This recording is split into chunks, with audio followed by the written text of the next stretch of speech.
दोस्तों, आज की कहानी है माझी छोटी बहू घर में रहकर भला क्यों आराम फरमाए।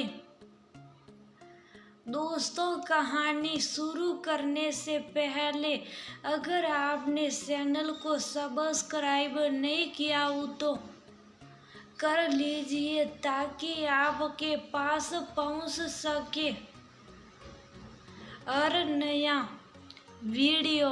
क्या का सुमन दूसरों के घर जाकर काम करेगी, यानी कि काम वाली भाई मम्मी लोग सुनेंगे तो हंसेंगे हमारे परिवार पर। तुम्हारा क्या, तुम तो घर में रहती हो, घर का बड़ा तो मैं हूँ।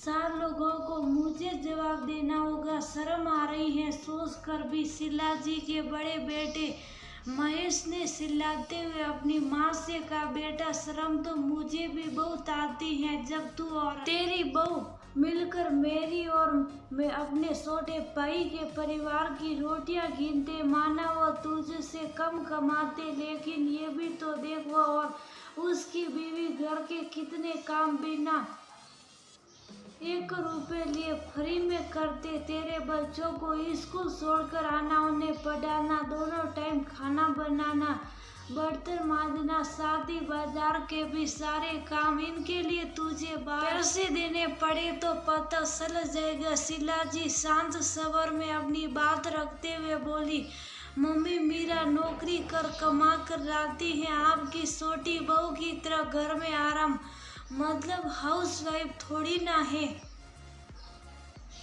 घर में रहकर अगर उसने 2 काम फालतू कर भी दिए तो क्या आफत आ गई। मैं अपनी बीवी की सिखाई बातें अपनी माँ से हाँ बेटा, यही तो मैं कह रही हूँ, छोटी बहू घर में रहकर क्यों आराम फरमाए।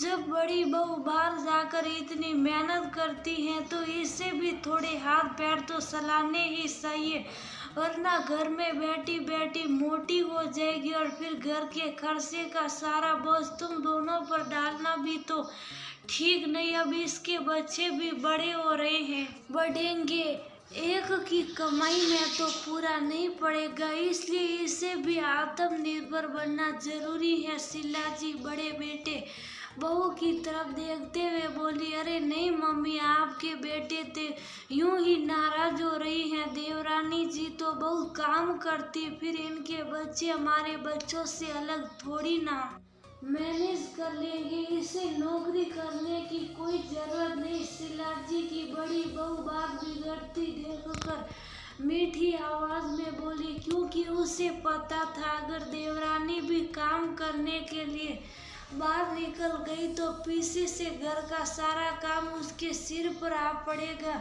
जिसकी उसे आदत नहीं। फिर काम वाली का खर्चा, बच्चों के स्कूल, बस और भी बहुत से खर्चे सोच कर उसे पसीने आने लगे थे। नहीं नहीं बहू, कब तक तुम दोनों इनके खर्चे पूरा करेगो। इन दोनों को अपनी जिम्मेदारी खुद उठाने दो, और हाँ, एक ना एक दिन तो दोनों परिवारों को अलग होना ही है, तो क्यों ना शांति से दोनों भाई अपनी अपनी रसोई अलग कर लो। ना काम काज की शिक्षक, ना खर्चों को लेकर रोजगार होना। और हाँ बेटा, कोई काम छोटा नहीं होता, बस हमारे देखने का नजरिया उसे छोटा बड़ा बना देता है। वैसे तू शायद भूल गया कि तेरे पापा ने भी तो सब्जी की छोटी सी दुकान से तुम दोनों भाइयों को पढ़ा लिखा कर अपने पैरों पर खड़ा किया। साथ ही उस छोटी सी कमाई से तुम दोनों के सर पर पक्की छत का 2 मंजिला मकान भी बना कर गए। कहते हुए शीला जी थोड़ा भावुक हो गई, लेकिन तुरंत ही उन्होंने अपनी भावनाओं पर काबू कर लिया। बड़े बेटे बहू से आगे कुछ कहते न बना। शीला जी की छोटी बहू ने 3 घरों में खाना बनाने का काम पकड़ा। उससे केवल सुबह, दोपहर व शाम को 1-1 घंटे के लिए जाना पड़ता। बाकी समय वह अपना घर व बच्चों को संभालती। सास की सोच व सहयोग ने उसे आत्मनिर्भर बनाया और उससे बढ़कर सिर उठाकर चलना सिखाया।